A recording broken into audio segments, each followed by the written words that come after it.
What's going on, guys? Poor guy. Not much. Nice one. What's up? How you doing, officer? Is this your car? Well, it's a rent right now. My car's been shot. The Des Moines Police Department is currently embroiled in a legal issue after it was sued for the sum of $75,000. During the arrest of the plaintiff, it is alleged that the agency caused both physical and emotional harm to the plaintiff. Breaking off. Put it in drive and I. Okay. Yeah, officer. So it's your car, though? Did they give you a It's fob or not something? my car, officer. Did My they car give you a is- key fob or something? Or? You ready, record? Yes, sir. Officer. An investigation has been opened into this matter. Investigations and legal proceedings have been initiated so that we may determine how credible the claims are and ensure that justice is done for all involved parties. Shake on the ground, and your buddy's giving me the idea that maybe he's got a gun. Officer Kyle Tice, a seasoned law enforcement officer, handled a routine traffic stop in a manner that was both professional and efficient. He was concerned about the well-being of everyone and questioned everything from firearms to drugs in great detail. The unruffled demeanor with which Officer Tice approached the situation, as well as his continuous questioning of key topics. There's no shake on the floor? Officer. No. Okay. It's All a right. rainstorm. And you don't have any weapons on you, you said? Officer, that is correct. You don't got no weapons on you? Officer, no, sir. Go ahead and step out, Montre. Actually, what I did? Yep, I just told you why. 3 times. You want me to recap again? Officer, look, my hands is up. Yep, your hands are up, and now I'm asking you to step out of the car. I gave you my ID. Demonstrated his commitment to preserving public safety on the highways. Officer Tice's demeanor shifted, and he took on an aggressive tone despite the fact that the driver had been helpful up until this point. Go to jail. I would expect you to please listen. I mean, I told you I'm a cop. Face the car when you step out. Face the car when you step out. Face the car when you step out. Don't flex. Don't flex. I don't know what you're doing, man, but you need to knock that off. I mean, your heart is thumping, dude. Like, you're beaten. Officer, please, don't. Don't what? Have a seat. Okay. Have a seat. I think that your buddy has a gun, so I need you to step into the car. You think my Step buddy in- has a gun? He's acting funny. Step in the car, please. Officer, If you don't step in the car, you're going to jail for sure. Tice reached for his handcuffs while exuding an air of power, and he used them to bind the driver. Even if the driver cooperated with the officer's demands, the officer's actions nevertheless presented an unsettling display of power, and the unwarranted use of force frightened the witnesses. Somebody's sitting there like that, like there's a gun right where you know what I mean? Like, I'm telling you, like, that's what happened. The lawsuit was settled for a total of $75,000, with the city agreeing to pay each of the plaintiffs $25,000 as part of the agreement. Despite this, the ruling sheds light on prospective issues that may arise in the future in legal matters. Officer Tice is the subject of yet another formal complaint, and other law enforcement personnel have been accused of engaging in racial profiling and arbitrary detentions. The fact that the City Council did not pass an ordinance to outlaw pretextual stops means that a great deal of unresolved business remains. An unfortunate event that has stoked controversy led to the arrest of a black quarterback by a law enforcement officer who discovered bird droppings on the quarterback's vehicle. The quarterback, whose identity has been omitted to protect his privacy, was involved in an incident that took place after he parked his vehicle close to a nearby park. Bird shit? Yeah, That ain't bird shit. I promise you that's bird doo-doo. I promise you it's not, though. I swear to God that's bird doo-doo. Well, I swear to God it's not, because I just tested it and that turned pink. Bro, you can see it on the windshield. That's not bird poop. I swear to God that's bird doo-doo. That's not bird poop. I swear to That's a lot God. of bird. That's a lot of bird shit, man. I tried to clean it last night at the gas station. You can. I can still wipe it off. It's bird doo-doo. I like. Okay. No, I don't. On the hood of his automobile, unbeknownst to him, a filthy deposit had been left behind by a flying bird. An officer arrived on the scene after receiving a report from a concerned resident and questioned the quarterback about the claimed damage done to his vehicle. The officer's questions focused on whether the quarterback was responsible for the damage. The officer made the choice to arrest the quarterback, notwithstanding his explanation, citing a questionable charge of vandalism as the basis for his judgment. Concerns have been raised as a result of the incident over the practice of racial profiling, as well as the disproportionate targeting of people of color by police enforcement. A substance that appeared to be cocaine was found in the vehicle that the quarterback was driving, which led to the controversy that surrounded him. However, additional testing established beyond a reasonable doubt that it was, in fact, bird poop and not an unlawful substance. The quarterback's reputation was severely damaged as a result of the fraudulent test results, which generated an outcry. The quarterback may now exhale a sigh of relief now that this information has been revealed, although at the same time, questions are being raised about the accuracy and reliability of the initial testing protocols. By 2010, the police crime lab considered discontinuing methamphetamine and cocaine testing kits. Technology and the need for more precise and efficient drug identification led to the decision.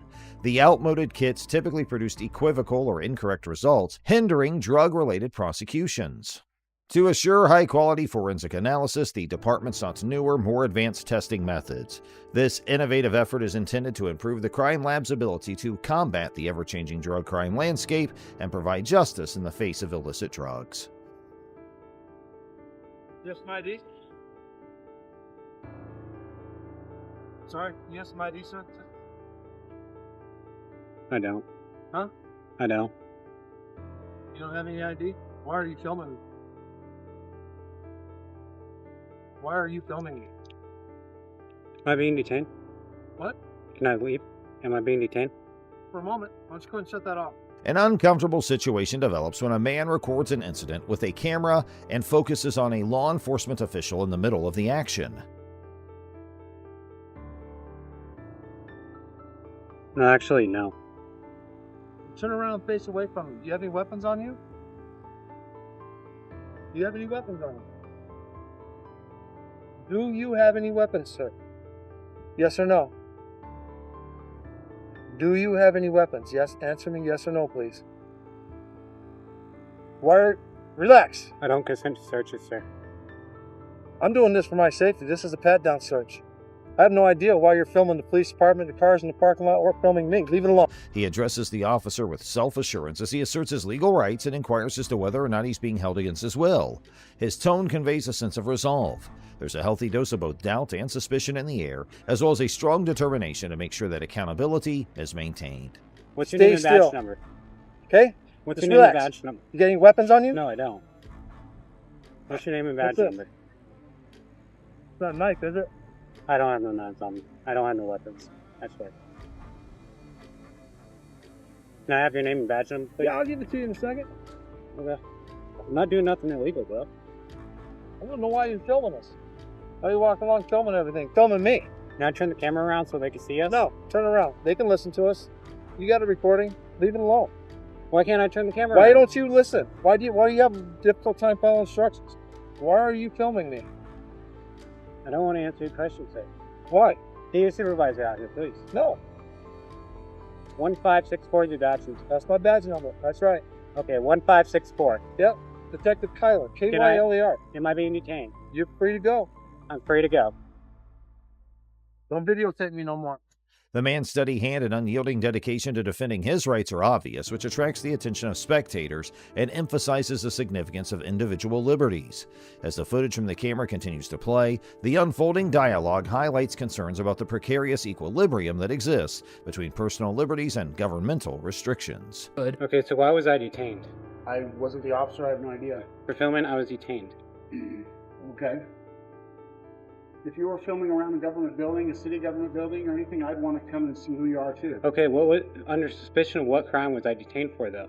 I don't want to see why you're filming the police department. We don't know who you are or what. Is it a crime to film the police department, bro? No, it's. What's your badge number? 604? Yep. Want me to write my name down for you? Yes, please. Sure. This is ridiculous, guys. The individual kept his position and steadfastly refused to provide approval for any searches to be conducted on his person. He calmly but firmly emphasized to the police that he was documenting the incident for the sake of protecting his own safety. His commitment was steadfast. His palm was securely wrapped around the camera he was holding, allowing him to capture every scene as it happened. The individual recognized the possible hazards that could arise from interactions with individuals who held positions of authority. Nonetheless, he was a firm believer in the efficacy of openness and responsibility. His unwillingness to cooperate with the search request was motivated by a desire to safeguard his legal standing and make certain that an accurate account of the exchange was preserved. The camera served as his defense mechanism, recording an act of defiance for the sake of individual liberty and fairness. After questioning him for quite some time, the police officer decided to let him go.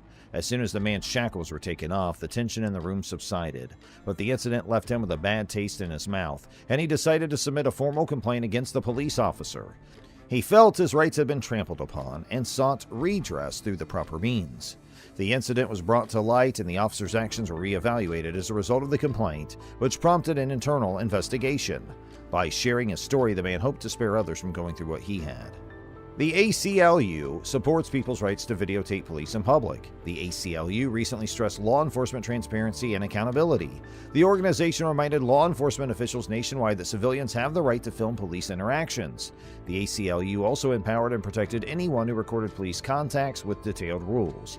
The ACLU promotes recording to improve police-public relations. Scandals always blow up on the internet, and this specific one might blow your mind. This is the story of Meghan Hall, a female police officer from a small U.S. police station in Tennessee who allegedly slept with 6 male officers from the same department. Who is Meghan Hall, and why was she accused of having affairs with 6 of her fellow co-workers? Let's dive into the story and see what happened. Toxic workplace behind closed doors and how sexual misconduct spiraled out of control. All of social media was baffled when the news of a female police officer from a small police station in La Vergne, Tennessee, USA, came to the forefront. She was accused of having an affair with her coworker. Not 1 or 2, but 6 coworkers. How did the news come out?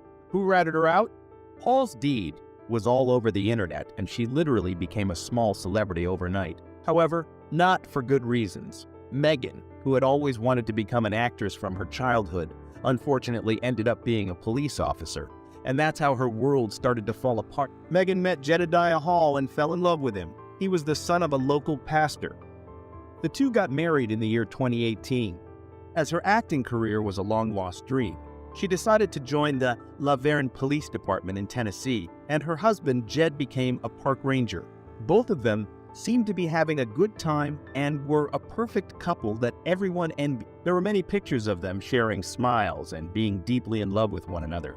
But remember how the saying goes, appearances are deceptive. However, Meghan later revealed that she and her husband Jed were having some serious issues in their marriage.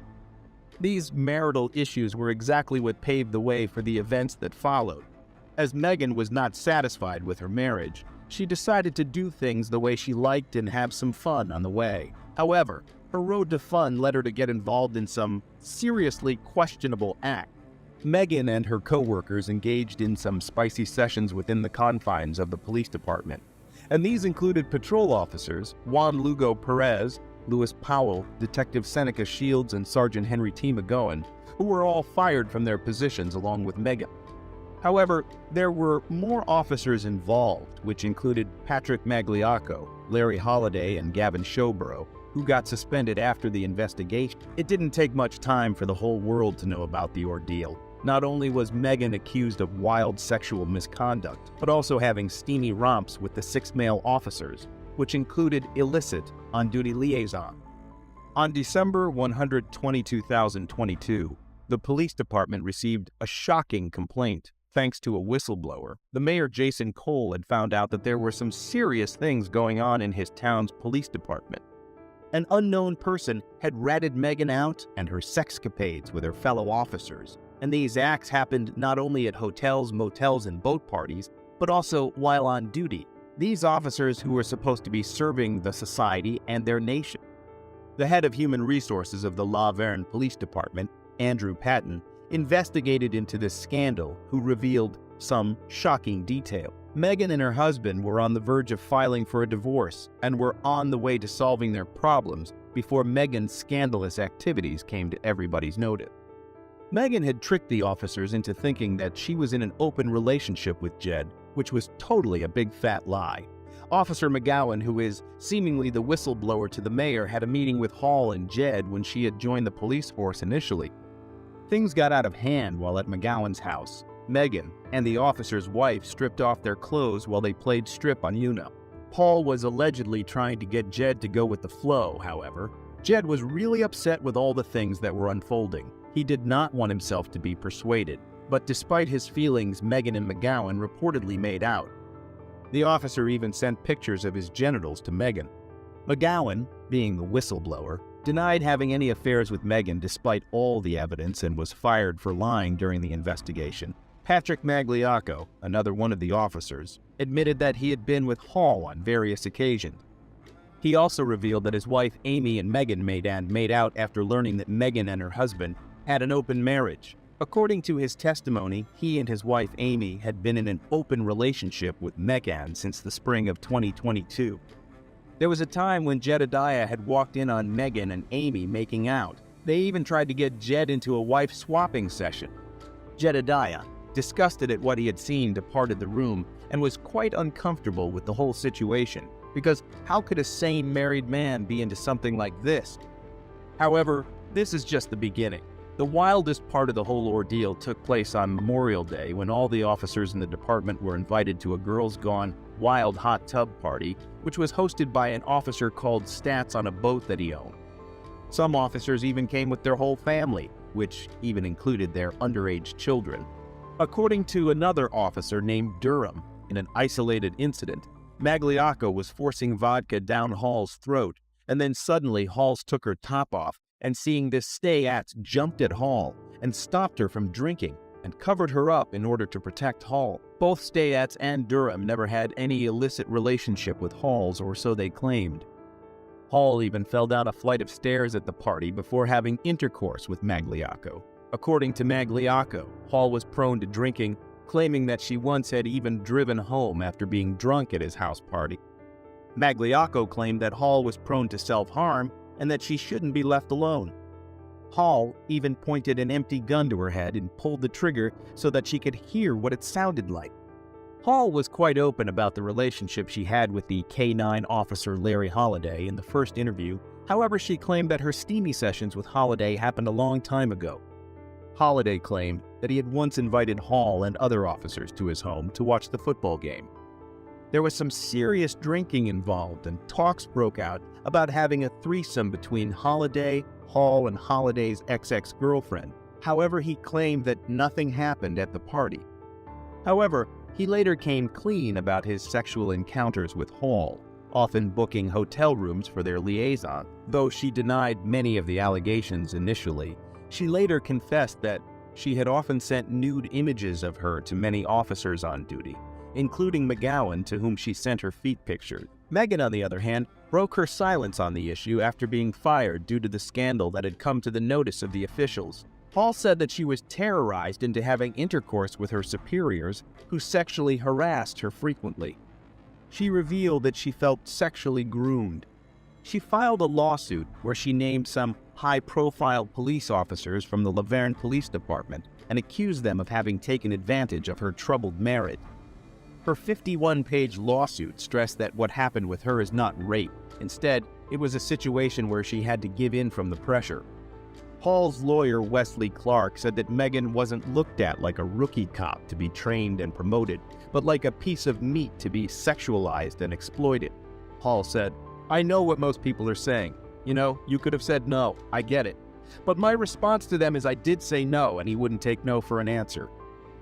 Hall was not in a good mental state and was vulnerable, and the officers took advantage of her situation and used it for their personal gain and satisfying their sexual need. Hall later stated, "I got stupid, I got desperate, and guys are guys and they'll stick their thing in anything." The most shocking part of this whole ordeal is that Hall's husband said that he would stay with his infidel wife even though he knows what wrong she had committed.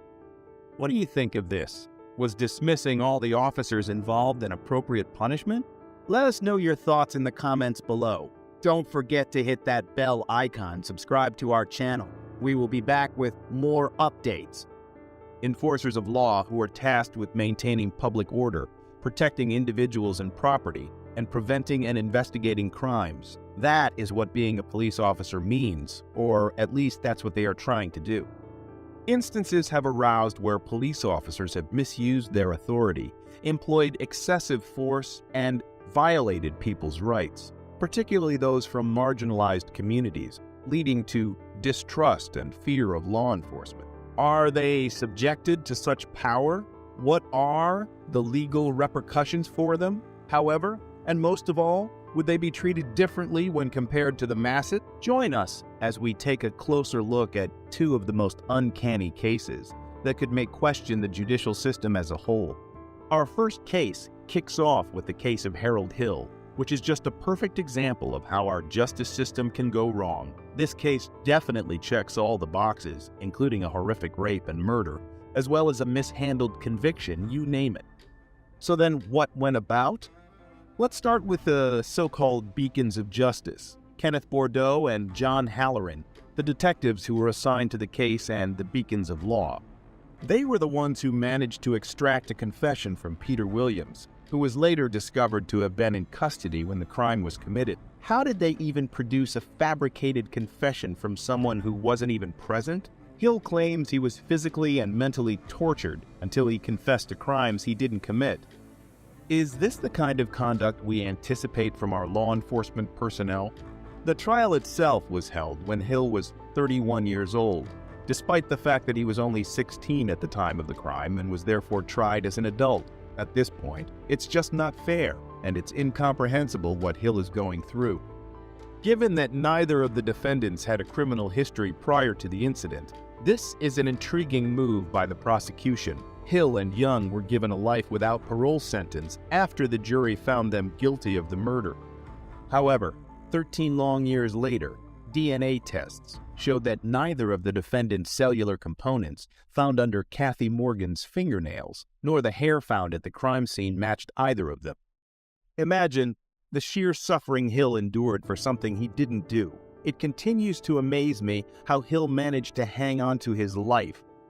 The prosecutors disputed the findings despite this evidence, claiming that the hairs had nothing to do with the crime and that the cellular material might have come from sweat or drool that the recovery teams had left behind. Even in the face of such overwhelming evidence, it's shocking that the prosecutors were so resistant. Young was killed in a hit-and-run incident shortly after Harold and Young were finally let out of jail. This almost leads us to believe that this is almost a plot to clip both of them. Hill, on the other hand, accused the city of Chicago, the police, and the two detectives involved in the case of coercing a confession and violating his civil rights in a complaint he filed against them. The case was resolved for $1.25 million, of which Hill received $500,000 and the remainder was paid to the lawyers. It's surprising that the detectives were only asked to make a pitiful $7,500 payment for their roles in this whole fiasco. You think that's all? Wait until you hear this.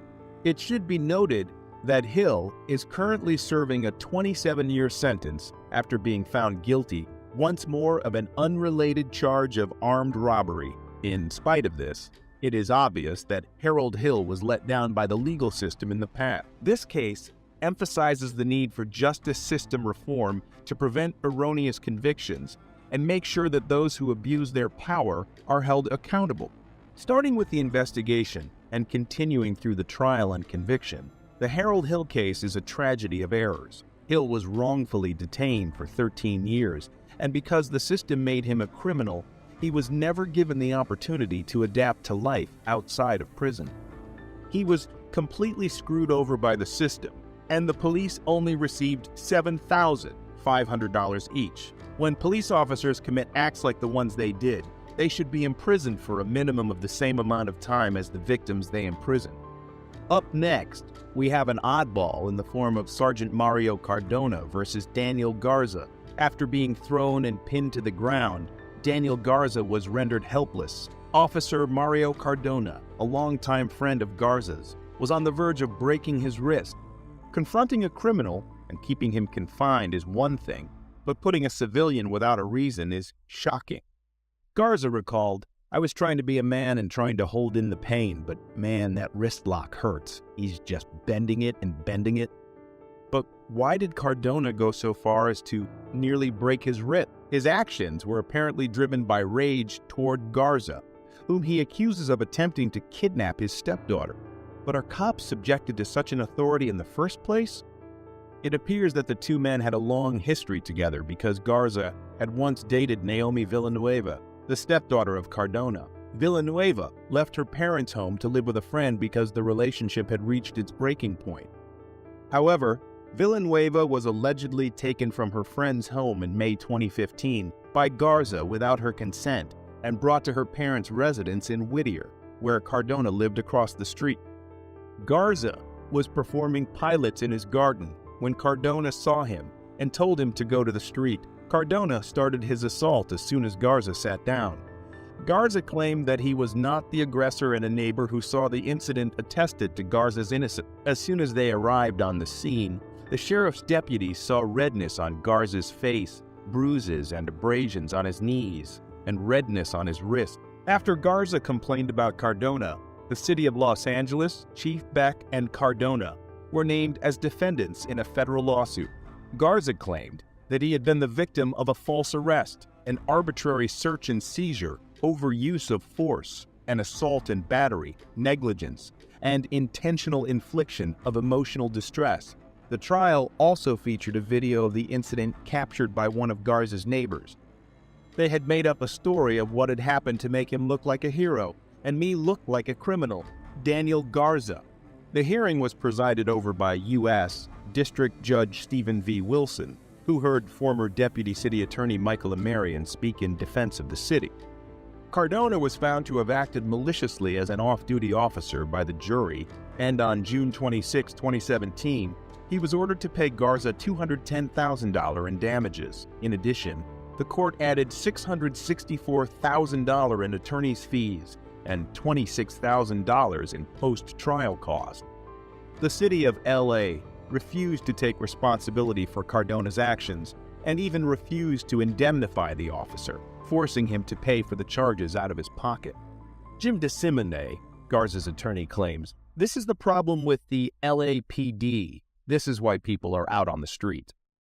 The incident serves as an example of how police can abuse people and get away with it. In this instance, however, Garza was able to confront the authorities who had infringed upon his rights and prevail in his lawsuit against Cardona. It is clear that police officers cannot get away with using excessive force against citizens after the jury found Cardona guilty of malice. It is important to note that this case also emphasizes how crucial it is for citizens to be aware of their rights and to speak out against law enforcement when they believe those rights have been violated. Garza's decision to accuse Cardona of using excessive force and file a complaint against him demonstrates that people can take legal action to stop police brutality. What do you think of these cases? Which do you think is most unfair? Sound off in the comments below and make sure to let us know if we missed out on anything. While you are at it, make sure to hit that subscribe and leave a like to never miss an update from us. Thanks for watching.